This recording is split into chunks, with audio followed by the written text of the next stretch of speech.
Hi everyone, I'm Celeste. Welcome to my booktube channel, A Reader's Almanac, and today I'm going to be talking nonfiction history books. You know, I mostly read fiction, novels, short stories, things like that, but I also am kind of a history geek, and so I hope you will humor me, presenting every once in a while, about once every 3 months. I like to present a video with all of the history books I've been reading. Now, this year I've been participating in the HISTORATHON 2024 challenge, and I do have some other videos for Q1 and Q2, finishing up with some late medieval history and then working my way into the Renaissance. Because it's September, it coincides with another booktube challenge, and that is Tudor-tember. I love Tudor-tember, and that is hosted by Lil of Lil's Vintage World, as well as another booktuber named Julie,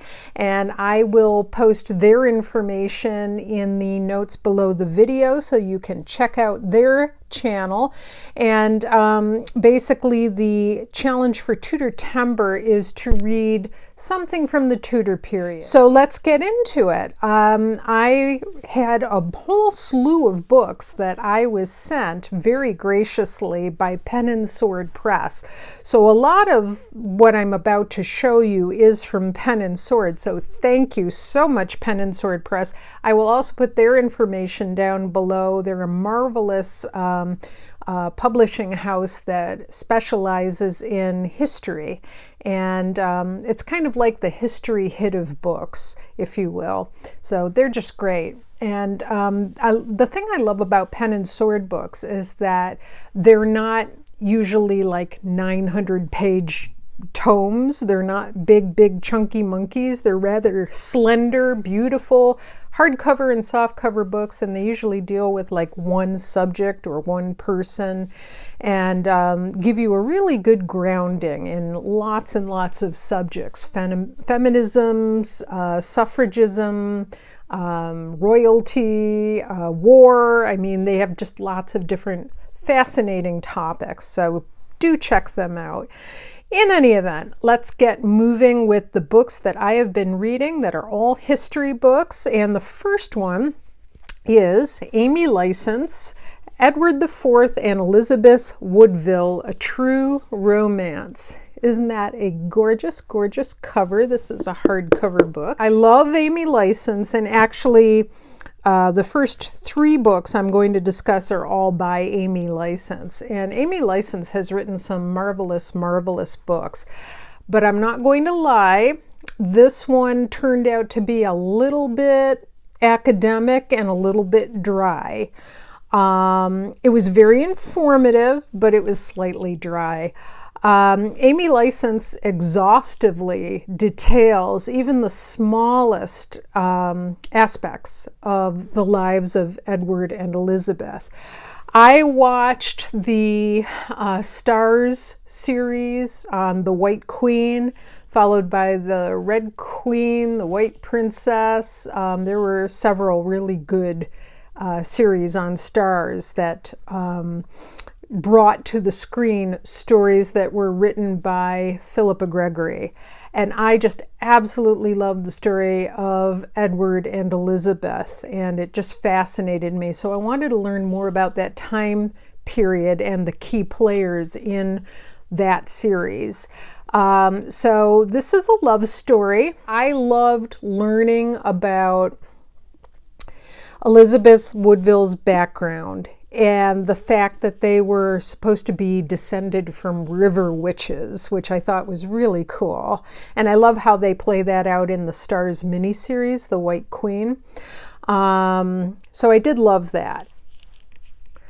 I did also find the section on the description of Elizabeth Woodville in Sanctuary in Winchester very bittersweet, and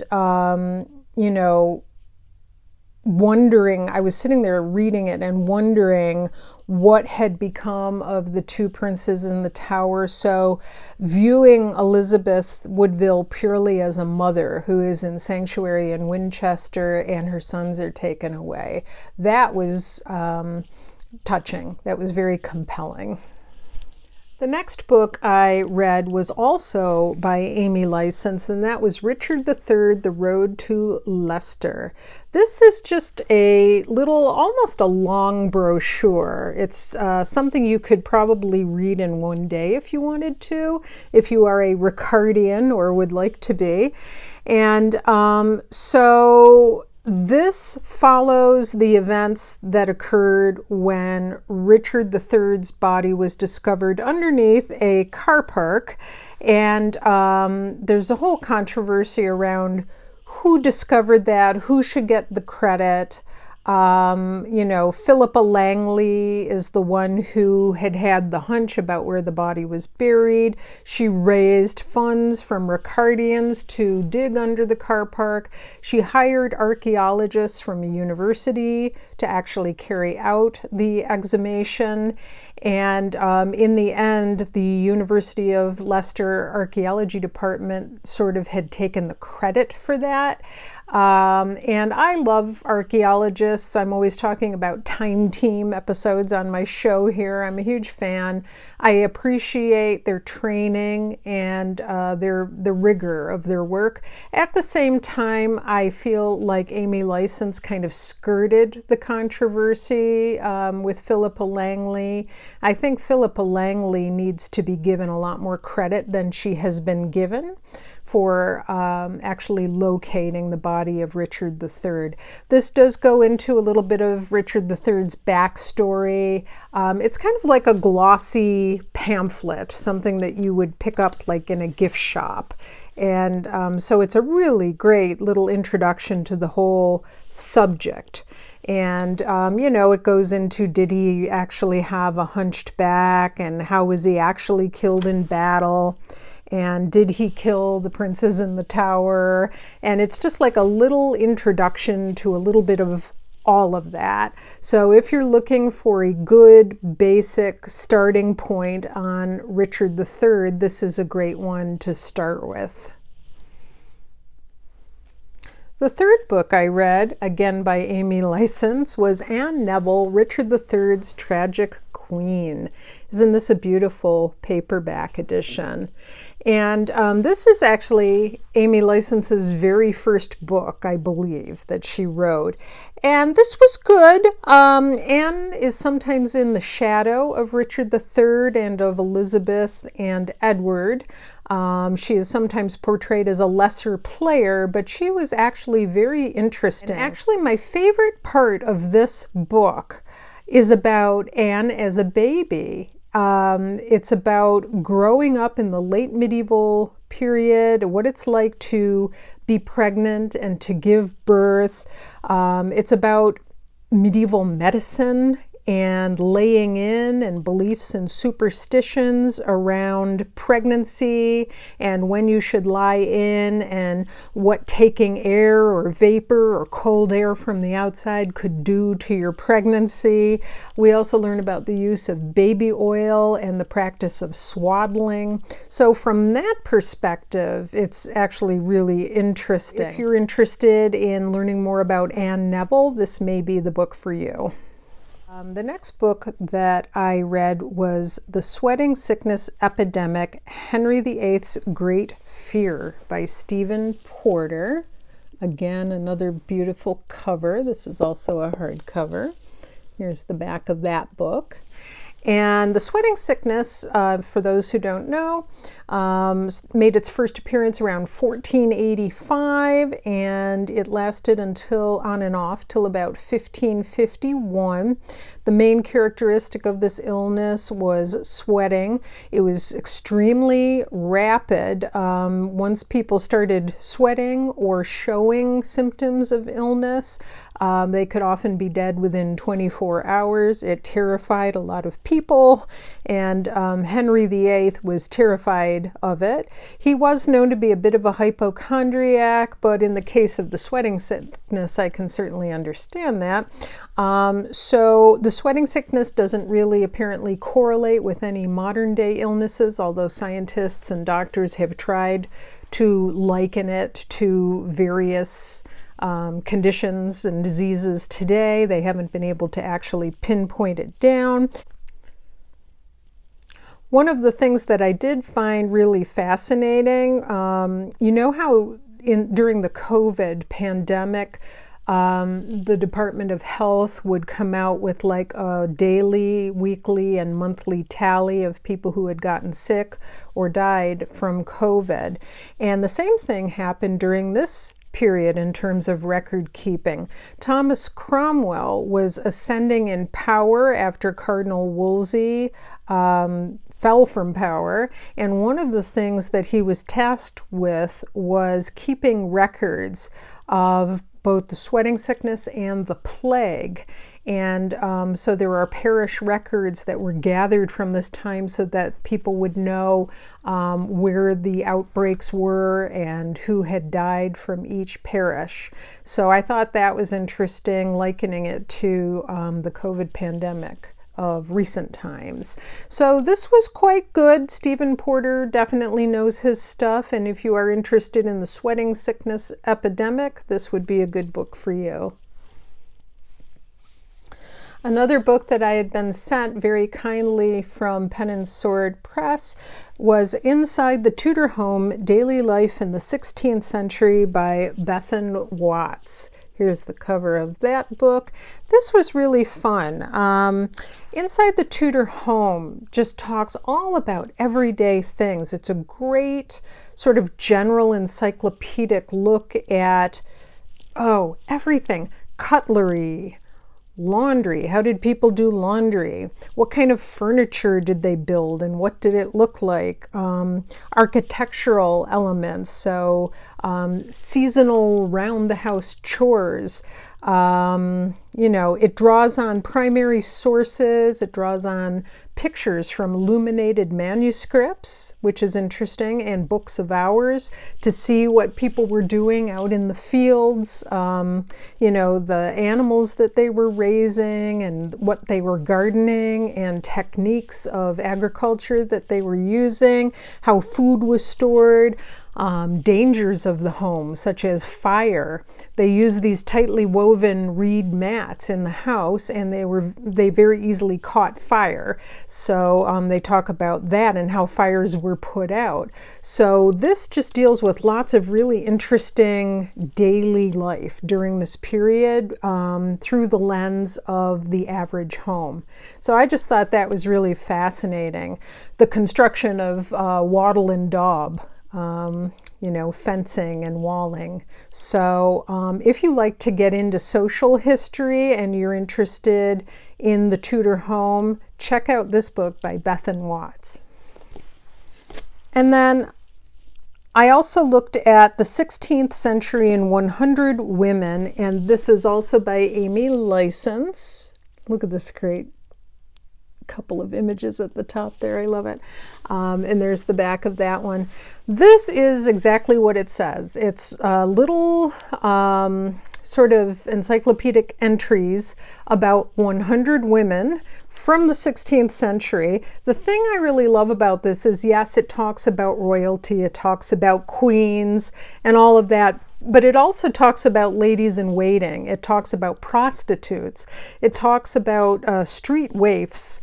It talks about all different kinds of women at this time, not just queens. Because we so often, I think, reduce the Tudor era just to the queens, and to Henry VIII, when in fact there were so many fascinating women during this time. And so this would be a great way to approach the period if you're a feminist or if you like women's history, if you've read about Henry VIII but you want to learn some little vignettes or general facts about more of the women of the period, this would be a great book to start with. So I have 4 more books to go. 3 of them I have read, 1 I have not read. I'm going to actually do the next 3 of the 4 books all together at once because I sort of have the same thing to say about all of them. So I've got Elizabeth, Fortune's Bastard by Richard Rex. Beautiful cover. And then I have Helen Castor, Elizabeth the First. This is a lovely little cover. It's got this little, like that, and then it's the signature of Elizabeth there. But in any event, that's that one. And then the third one is Anne Boleyn, Henry VIII's Obsession, the tragic love affair that changed English history forever. That is by Elizabeth Norton. So the thing that I have to say about all of these books, I wanted to learn a little bit about Elizabeth, and I also wanted to learn a little bit about Anne Boleyn. And so all 3 of these books were very adequate. They're solid introductions. They're not the most interesting. They're like the basic facts. They remind me of paperbacks that you would pick up at a university bookstore for a 101 history course. But they're very factual. You will learn all the basic things. And then you could move on to perhaps a more lively discussion of Anne Boleyn or Elizabeth the First. These are all just kind of the facts. So well written, but just kind of academic in tone. And it's kind of like if you were studying for a test, these would be good books to use. If you're looking for a sweeping biography that you'll get caught up in like you would fiction, I don't think these will do it for you, but they were all very adequate. They teach you what you want to know, period. That's it. So, yeah, I mean, they're good, but I don't think it's going to be like an Eric Larson or Antonia Fraser experience where you start reading the book and you just get lost in it and get lost in the history because they tell history so well that you think you're reading a captivating novel. These are not that. These are just like solid historical factual introductions to Anne Boleyn and Elizabeth I. Now, the last book I did not get to, and I think I'm probably going to save it for maybe like next June, because for some reason, always in the month of June, as summer is coming in, I always feel like I want to read about either the medieval period or the Tudor period. And so this is fiction. This is Alison Ware's Mary I, Queen of Sorrows. And oh my goodness, I unboxed this. It is such a beautiful book. It has a beautiful cover. It has some gold foiling on it. And when you open it up, the inside end papers are to die for. They are just gorgeous. So physically, it is a really absolutely beautiful book. And yeah, it says on the back here, loved, punished, betrayed, loved, feared, obeyed, Mary I, her story. Look at this. It is just gorgeous, gorgeous, gorgeous. So I am really looking forward to reading this, but I have so many other books on my TBR to get finished before the end of 2024. I just feel like right now I would be rushing through this. It's quite chunky as well. And I'm also, after having read all of these, I'm not in the mood for it right now. Like I'm ready to move on to Victorian history and things like that. But next spring, I'm sure I will be back in the mood, and I am looking forward to taking on Mary the Queen of Sorrows. My understanding from other booktubers such as Lil of Lil's Vintage World is that you get a new view of Mary I, and that's going to be quite an accomplishment because her persecution of others is legendary, and supposedly this book will show you a different side of her. So I hope that's true, and I'm looking forward to it. Now, what I may end up doing is combining Q4 of HISTORATHON, which goes from 1820 to present day. I may end up combining that with Nonfiction November. We will see. I do have some ideas for what I would like to read for that. I have ordered a couple titles, and I have some that have already arrived, but I think I will save those to share with you another day so that this video doesn't go too long. But I hope you have enjoyed this, and we will see you again real soon. Bye-bye.